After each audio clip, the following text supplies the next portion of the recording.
Ներքին համերաշխությամբ զարկ տալ ազգային ու պետական վերածննդին, կերտել խաղաղ երկիր, մի կողմ թողնելով անձնական, կուսակցական նեղ շահերը։ Շաբաթներ առաջ Գագիկ Ծառուկյանի հնչեցրած այս կոչին արձագանքել են մի խումբ երիտասարդներ, համոզմունքով, որ կայուն երկիր կառուցելու ճանապարհին առաջին քայլը համախմբումն է։ Գագիկ Ծառուկյանի հոդվածը այն կայծն էր, որը մեզ հնարավորություն տվեց ինչ-որ գործունեություն սկսելու։ Մենք ընկերներով որոշեցինք այս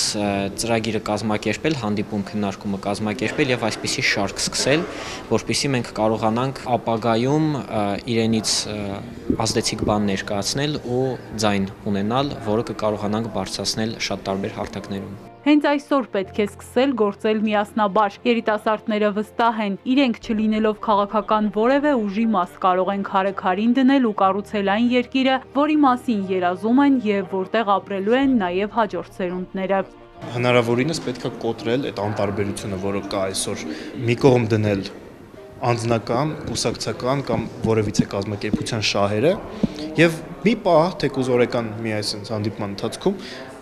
մոռանալ այդ շահերը եւ մտածել երկրի շահերի մասին ու մեր հասարակության շահերի մասին։ Երիտասարդների նախաձեռնած առաջին հանդիպում քննարկմանը հրավիրված են նաև Հայաստան-Արցախ համահայկական երիտասարդական միությունը։ Սա միասնաբար գործելու դրսևորում է երիտասարդները Հայաստանից ու Արցախից կարող են մեկտեղել ներուժը, կոտրել անտարբերությունն ու կասեցնել դեպի անկում տանող թափանիվը, գործելով հանուն եւ ոչ թե ընդդեմ։ Մենք պիտի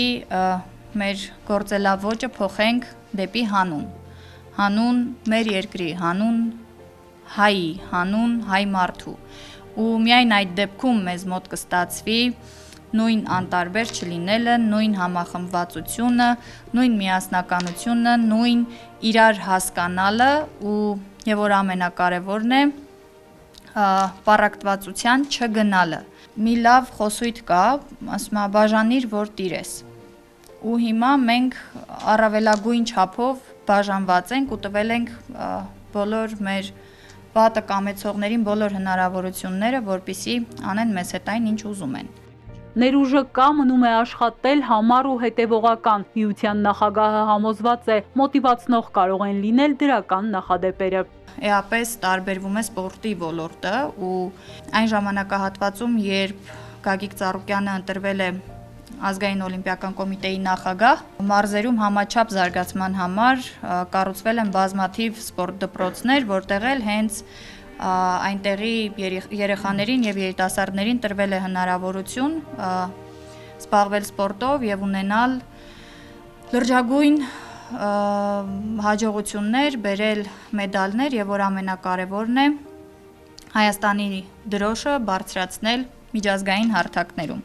Գագիկ Ծառուկյանն իր հոդվածում հատուկ ընդգծել էր բոլոր ոլորտներում տնտեսությունից մինչև արտաքին քաղաքականություն, գիտություն, կրթություն, մշակույթ ու գյուղատնտեսություն։ Ունենք կայացած գիտակ մարդիկ, որոնք կարող են իրենց ներդրումն ունենալ մեր երկրի վերականգնման գործում։ Երիտասարդները կիսում են այս կարծիքը, նույնիսկ ունեն միասնության կոնցեպտի իրենց տեսլականը։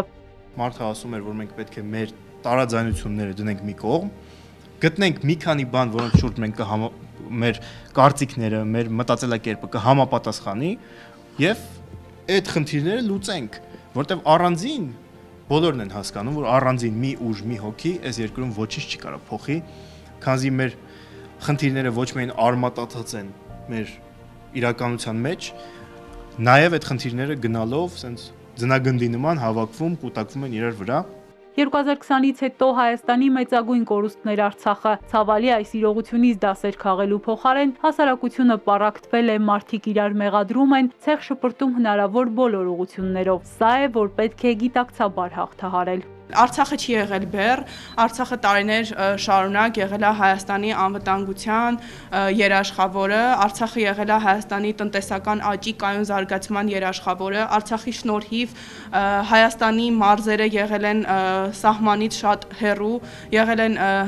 այն գոտիները, որտեղ հնարավոր կլիներ ունենալ տնտեսական զարգացում, որտեղ հնարավոր կլիներ ունենալ ներդրումներ եւ բացի այդ մեր երկար տառապանքներից հետո, ինչպես այսօր էլ նշվեց, Արցախը եղել է մեր առաջին հաղթանակը ու առաջին հույսը։ Արցախցիները այստեղ չպետք է ընդունել որպես հյուր։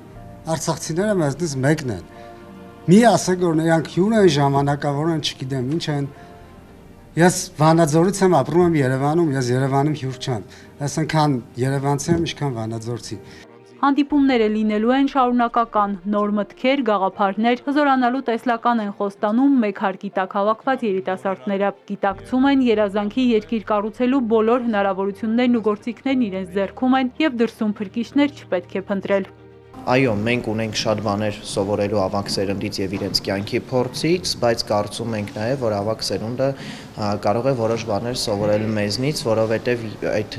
փոխադարձ փորձի փոխանակման եւ փոխադարձ գիտելիքի փոխանակման արդյունքում մենք իրապես կարող ենք հզորացնել մեր երկիրը եւ կառուցել ապահով, անվտանգ, հզոր Հայաստան։ Ապագայի տերը երիտասարդներն են եւ երբ երիտասարդները անտարբեր չեն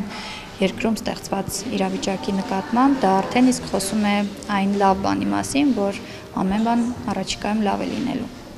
Էրմինե Ղարիբյան, Սիմիկ Մայիլյան, Էպիկենտրոն։